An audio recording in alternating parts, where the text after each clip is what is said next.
Hey everybody, and welcome to Log Cabin Mysteries, where we discuss all things mysterious, strange, and, just generally anything that's fun to talk about that isn't true crime. Well, there may be a little crossover, but the point of this channel is not true crime. The point of this channel is to discuss the mysterious. And we do so from our log cabin in the forest. So welcome. Thank you for joining us from wherever you're coming from around the world. So way back in the early 1900s, we have a really strange story here. Would you ever suspect that in the middle of the California desert, there's a cave? And inside the cave, there's an underground Grand Canyon. And when I say Grand Canyon, I'm not saying Grand Canyon as an exaggeration. I'm saying there's literally a Grand Canyon-sized chasm underground. Yes, this is true. Supposedly, based on the anecdotal and factual evidence left behind. So, let's dive right in to the mystery of Kokoweef Peak on episode 1 of Log Cabin Mysteries. We meet our initial protagonist and explorer, Earl P. Dorr, who is the first recorded source to have claimed to access the underground canyon. Now, you see, Mr. Dorr was a well-known spelunker and cave explorer in his era.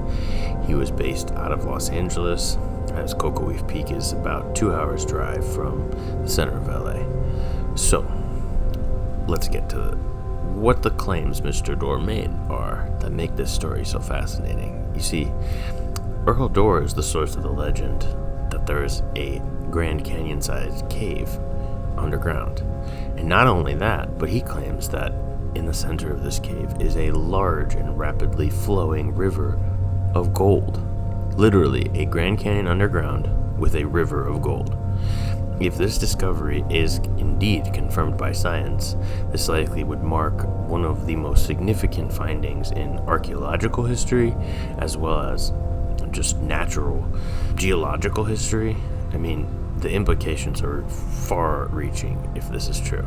Earl P. Dorr claims that with a companion of his, he was able to access the deeper recesses of the cave and enter into the Grand Canyon-sized chamber where he himself sluiced gold from the river of gold. Now, he describes this river as black gold, a raging river, and he mapped out the inside of this cave system quite well. You see, because being a pretty experienced miner and caver, he had the ability to make cartographic maps. And as such, he did so when he was exploring the inside of this cave, which leads me to some of the more provocative evidence that his claims are true. And there are quite a few, so I will get to those next. Pretty broad, grand claims made by Mr. Dorr here.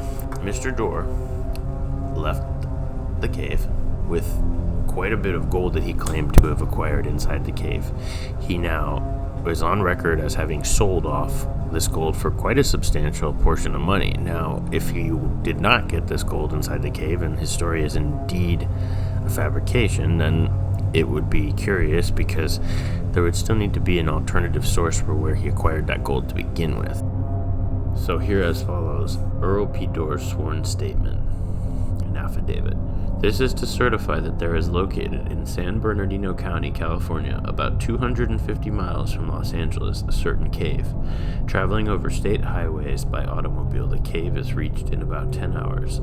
A civil engineer, Mr. Morton, and I spent 4 days exploring the cave for more than 8 miles. We carried with us altimeters, pedometers, and a theodolite, with which to observe and record actual directions, take elevations, and measurements by triangulation. Our exploration revealed the following facts. From the mouth of the cave, we encountered a canyon, which from the altimeters and by calculations we found to be from 3,000 to 3,500 feet deeper, making a total depth of 5,400 feet from the mouth where we entered the caves to the floor of the canyon. Number 2, we found the cave divided into many caverns or chambers of various sizes, all filled and embellished with stalactites that make these caves one of the wonders of the world. Number 3, The largest chamber we explored is about 300 feet wide, 400 feet long, and from 50 to 110 feet high. It is encrusted with crystals fashioned into festoons of innumerable stalactites that hang from the ceiling, some of which are extremely large. One, the largest seen, is 27 feet in diameter and hangs 1,510 feet down into a 3,000-foot canyon. This great stalactite is perpetually washed by water flowing down over it and falling into the dark canyon depths. The huge glistening white crystal is 500 feet longer than the Eiffel Tower and challenged us with amazement and wonder. Number 4, there is a flowing river on the floor of the canyon which rises and falls with tidal regularity. All measurements and estimates of the river, including its tides and beach sands, were reckoned by triangulation, taken with a theodolite, and while we did not reach the river, nevertheless, taking observations with our theodolite and its telescope, we reckoned the river to be about 300 feet wide at the high tide and 10 feet wide at low tide. It rises and falls 7.5 to 8 feet. The Pacer brothers confirm our reckoning. Number 5. When the tide is out, there is exposed on both sides of the river 100 to 150 feet of black sand, which the Pacer brothers reported is very high in placer gold.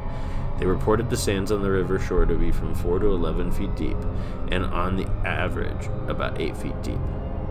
There are numerous ledges above the canyon that are from 10 to 40 feet wide and covered with sand. We personally explored the ledge sands for a distance of more than 8 miles, finding little variation in the depths and width of these ledge sands. And wherever examined, the ledge sands are found to be fabulously rich in placer gold. I have known intimately Oliver Buck and George Pacer from my boyhood. These caves with them repeatedly and thoroughly. They have reported to me in detail their experience in exploring caves. One of them, George, lost his life in the cave.